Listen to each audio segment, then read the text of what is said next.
Hello, everyone, and welcome to the WildWeiler Weekly Wrap. As always, I am WildWeiler. What a week! I feel like I can barely remember anything that happened, and I have so very little to show for it, but that is okay, because we can wrap if we want to. Remember when I said I would be spending more time on this show? Originally, the self-imposed rule was that I had to produce this whole thing during my work lunch break on Mondays, or in an hour before work on Mondays. And that was okay if A, I slept well the night before, and B, lunch wasn't too busy, and C, I didn't have to run an errand, and just a whole bunch of things. And that's why we got weird delays and skips occasionally, because life happened. From now on, I would like to spend more time. This is because I feel I've gotten better at writing out my feelings, which means in order to get the quality I want, I need to spend more than an hour on average making this thing. Well, that's really hard to do when all you do for a week is play GTA Online. So I guess that's what we're talking about first. From the top, I'm not going to rate GTA Online because A, it's a decade old, B, it's been developed for that time, and C, through that entire time, its enjoyability is a roller coaster of epic proportions. I go from loving it to being so frustrated. Like, I cannot explain how frustrated this game makes me sometimes. And then I'm flying high and sailing smooth and crashing things into other stuff, and I'm having a ton of fun.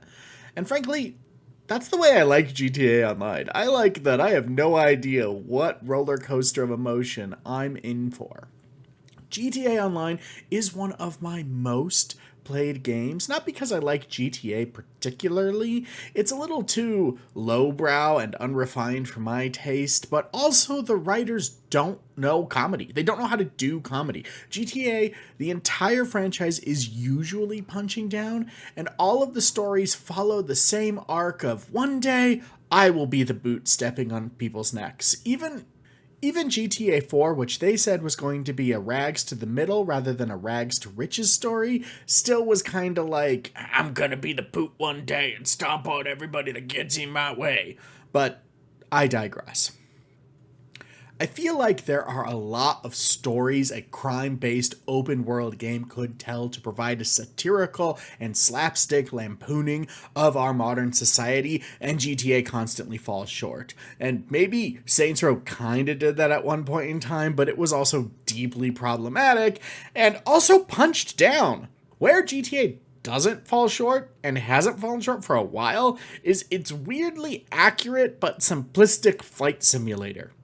Like, in GTA Online, there's a fully functional instruments panel in all the planes, and I cannot tell you how many nights I have just logged in to fly planes.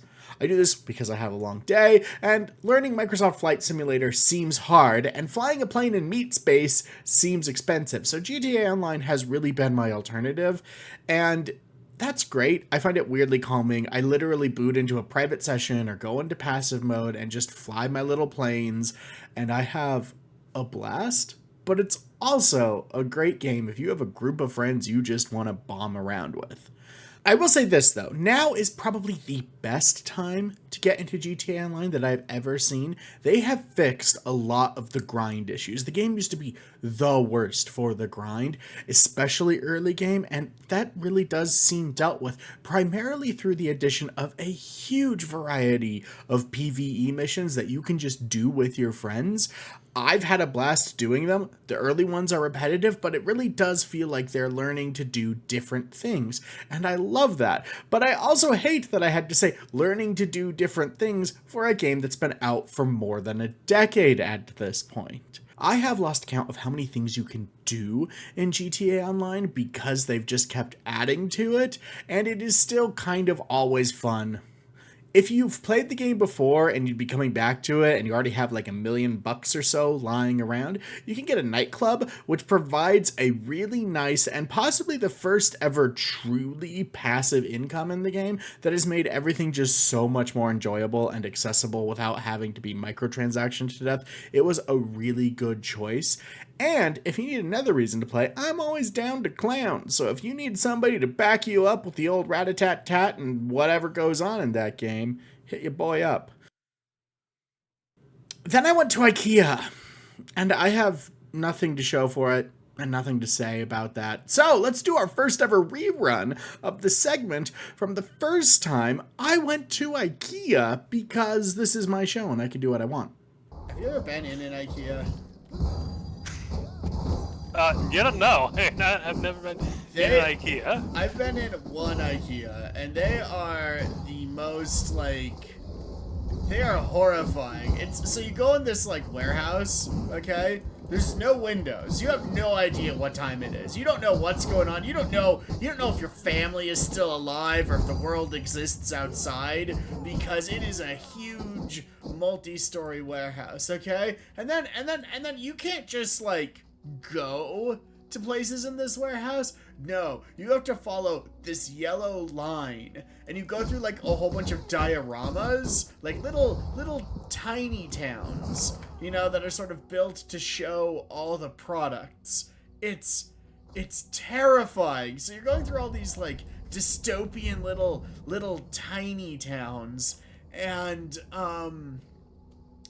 you're looking at all these dioramas sort of the products. They're full size. They've built fake rooms and fake little houses, and it's the weirdest thing. So then you go through all of that, and you go through a couple areas that are a little bit more store-like, and then there's a cafeteria, because you've been in here for about 4 days and you need something to eat at this point, And so if you're me, the cafeteria is closed for whatever reason. Don't know why.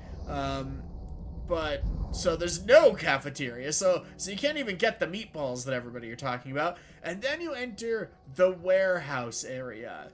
And the warehouse area is where you go now and get all the things that, through all the dioramas, you're supposed to be writing down item numbers, so then you can get your items.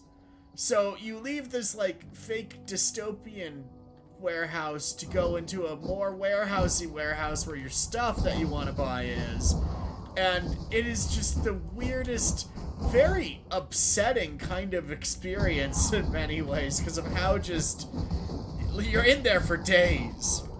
There's no sun. Death is the only escape because you have to follow the yellow line. There's families with children who are crying because they don't know why their parents are always talking about how cool IKEA is.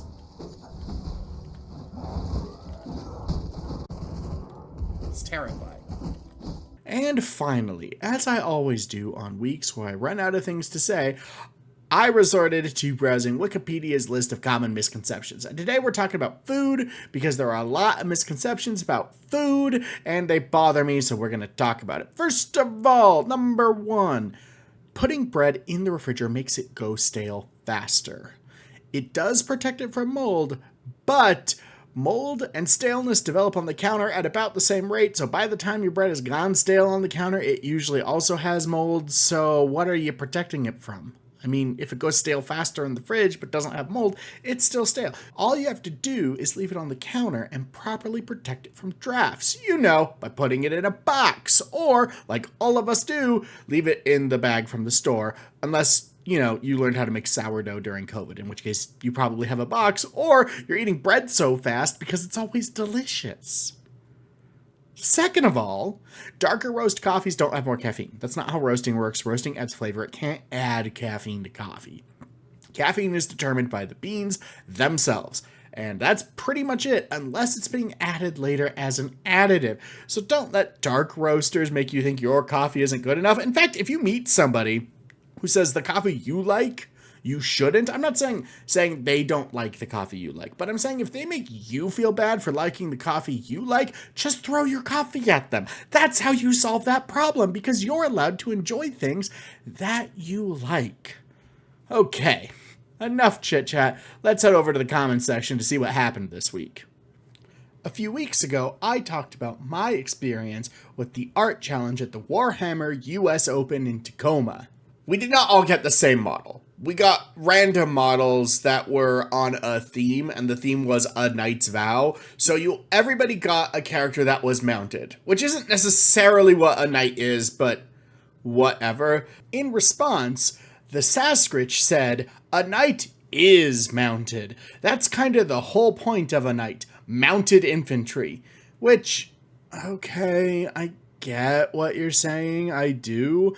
But the point of a knight is for your untitled cousin to get a title all of a sudden and a job that keeps the serfs in line. And also, in 40K, a knight is a big robot, and that's what I wanted. I also called for some game recommendations, and boy did you all deliver, with Wind for Air suggesting Lichspear, Webbed, Pizza Possum, Doro no Ko Wanko, I tried this 3 times, and Don't Pee.